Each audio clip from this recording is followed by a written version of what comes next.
गत सितंबर-अक्टूबर मास में स्वदेशी जागरण मंच द्वारा स्वदेशी स्वावलंबन अभियान के अंतर्गत अर्थ एवं रोजगार सृजक सम्मान कार्यक्रमों का आयोजन हुआ, जिसका उद्देश्य कोरोना के पश्चात आई आर्थिक मंदी और रोजगार की कमी से देश को निकालना था। मूल विचार यह है कि देश आत्मनिर्भर बने, देश के युवा अपना रोजगार स्वयं खड़ा करें, न केवल अपना बल्कि दूसरों के लिए भी रोजगार देने वाले बने।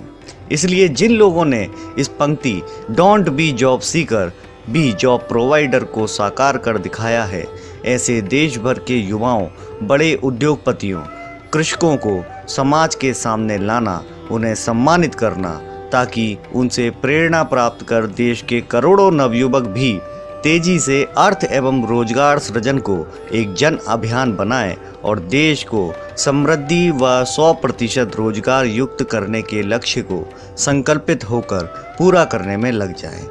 इसमें बड़ी सफलता भी मिली। जिन्होंने केवल 2-3 लोगों को ही रोजगार दिया था, ऐसे लोगों से लेकर भारत के 7वें समृद्ध व्यक्ति सन फार्मा के दिलीप सिंघवी, जोहो कॉर्प के श्रीधर बेम्बू, बंधन बैंक के चंद्रशेखर घोष, सिप्ला के प्रतिनिधि सभी आए। डिजिटल माध्यम से और बहुत से स्थानों पर प्रत्यक्ष उपस्थित होकर यह कार्यक्रम किए गए। यह जानकर सबको सुखद आश्चर्य होगा कि कोरोना के चलते, जबकि अभी वातावरण पूरी तरह से खुला नहीं है, फिर भी देश भर के सभी 35 प्रांतों के 275 जिलों में 350 से अधिक कार्यक्रम संपन्न हुए।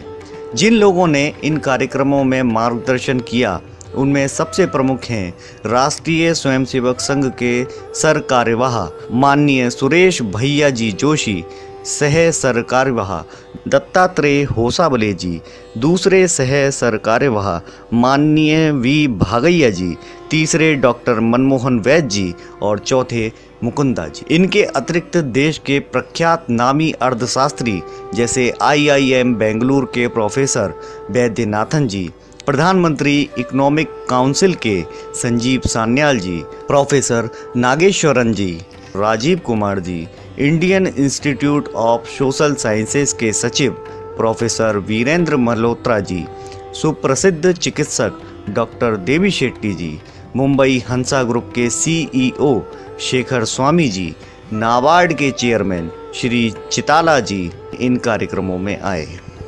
मुख्य वक्ता के रूप में उन्होंने देश को कैसे रोजगार युक्त व अर्थव्यवस्था को मजबूत किया जा सकता है, यह विचार रखे। इसके अतिरिक्त भारतीय मजदूर संघ के संगठन मंत्री श्री सुरेंद्रन जी, किसान संघ के श्री दिनेश कुलकर्णी जी, संघ के सह प्रचार प्रमुख श्री सुनील आम्बेकर जी, संपर्क प्रमुख श्री अनिरुद्ध देशपांडे जी, श्री रामलाल जी और स्वदेशी जागरण मंच की अखिल भारतीय टीम को तो रहना ही था। इन कार्यक्रमों में केंद्रीय मंत्री श्री नितिन गडकरी, हरियाणा के मुख्यमंत्री श्री मनोहर लाल जी, शिक्षा मंत्री कुंवर पाल जी व TVS ग्रुप के चेयरमैन गोपाल श्रीनिवासन जी ने स्वदेशी व आत्मनिर्भर भारत पर अपने विचार रखे।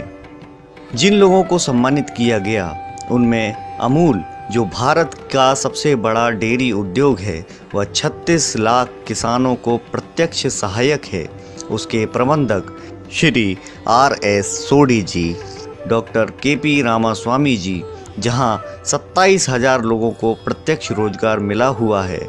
फिर क्विक हील एंटीवायरस के श्री कैलाश काटकर जी, नागपुर के प्रसिद्ध उद्योगपति श्री मनोज गुप्ता जी, गुरुग्राम JVM ग्रुप जिसने 8,000 से अधिक लोगों को रोजगार दिया है, उसके निशांत आर्य जी, रूप ऑटो के मैनेजिंग डायरेक्टर मोहित ओसवाल जी, पानीपत के देवगिरी एक्सपोर्ट्स जिसने 12,000 लोगों को रोजगार दिया है, उसके श्री अशोक गुप्ता जी आदि शामिल हैं।